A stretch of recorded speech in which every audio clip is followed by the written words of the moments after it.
एक ही बात है। उसको जब हम पुल्लिंग में बोलते हैं तो मोक्ष बोल देते हैं, जब स्त्रीलिंग में बोलते हैं तो मुक्ति बोल देते हैं। कि मैंने ये सुना था कि मतलब मोक्ष उसे कहते हैं कि जो मतलब एक साथ चला जाए जैसे एक झटके में। हाँ, और और मुक्ति उसे कहते हैं कि जैसे मैंने सुना है कि मुझे मुक्त हो गया आप, ऐसा मुझे नहीं, दोनों बातें तुम समझ नहीं पा रहे हो। सारिष्ट, सामीप्य, सायोज्य, सारूप्य, एकत्व, इन्हीं पांचों को मुक्ति कहा गया है और इन्हीं पांचों को मोक्ष कहा गया है। सारूप्य मोक्ष, सारूप्य मुक्ति, सारिष्ट मोक्ष, सारिष्ट मुक्ति। समझ रहे हो ना?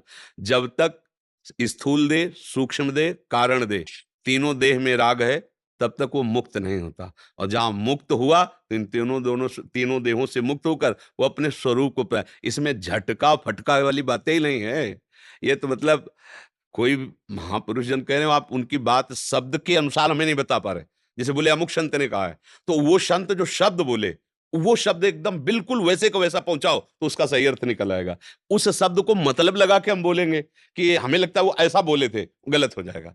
संतों के शब्द यथावत अगर पूछे जाए कि वो महाराज के ये शब्द थे, तो उनका भारी अर्थ होगा, कोई उसमें अंतराय नहीं होगा।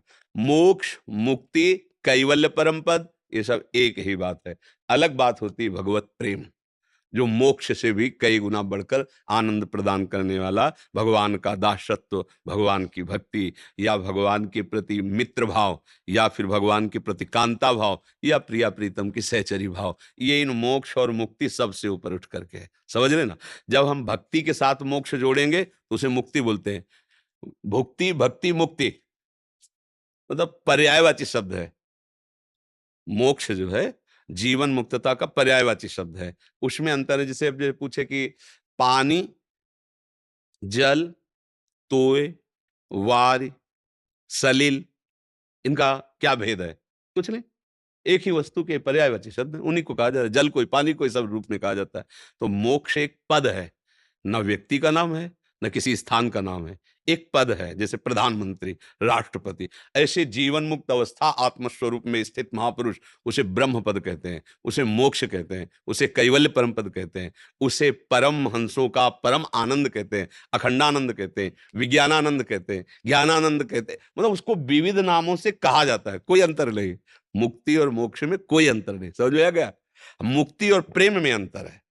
प्रेम एक अनंतानंद और मुक्ति अखंडानंद। उसी को स्त्रीलिंग में बोल देते हैं, उसी को पुल्लिंग में बोल देते हैं। शब्द का जो स्थान है वो एक ही है, मोक्ष। समझ में आया?